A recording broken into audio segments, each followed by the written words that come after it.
Hi, folks. Father Joe O'Brien from St. Patrick's in Ravenna and St. Mary's in Coxsackie, talking today about, say, under the general heading of seeing things in a new way. Recently, I had a chance to do a little reading among Paul's letters in the New Testament, and it just hit me. There are so many of Paul's letters that were written from prison. His letters to the Ephesians, to the Philippians, to the Colossians. His very short but powerful letter to Philemon. All those written while he was in prison. And instead of dwelling on, say, just the horrors of prison life, he was writing about being spiritually liberated by Jesus, his words, his ways, his promise of new life, and what we can do, how to live out our lives.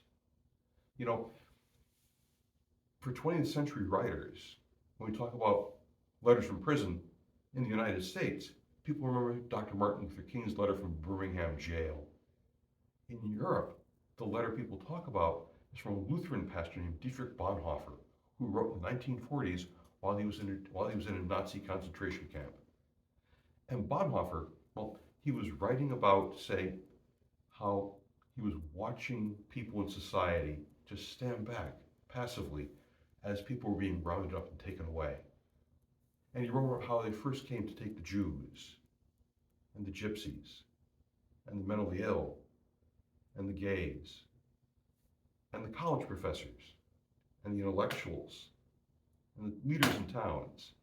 And then they started coming for the Protestant and Catholic clergy. Bonhoeffer wrote, all these people have been taken away. We all watched. When they finally came to take me away, there was no one to stop them. We need to look out for each other. You know, that's a powerful message too. Talk about how we can be involved and step forward, not idly watch.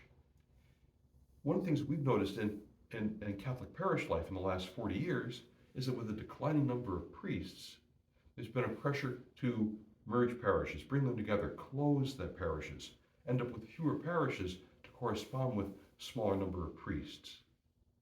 The people experience the difficulty of being uprooted. Some folks lose heart. Some folks just stop worshiping. Hey folks, there's a way to see it in a new light.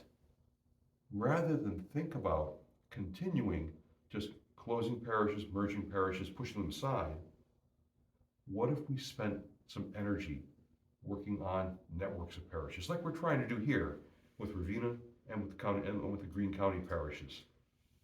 Think about it this way. If we get a chance to work together, to commit to each other, to keep all of our parishes open, yes, that puts more pressure on the priests, and it calls forth from us how we can work together, think together, share our resources together, that we protect everyone. No one is taken away. No parishes get picked off and closed one by one. We are stronger together if we organize ourselves in that way. Folks, let's think about this. It's a chance for us to think about how we can be Christian community together, Catholic community together. Parish networks will help us preserve our communities, that we continue to worship, offer thanks and praise, gather as people, celebrate together. Things we can do. We will find ways. And folks, I invite you to think about this in a different way too. Hey folks, till next time, blessings for you and for your families.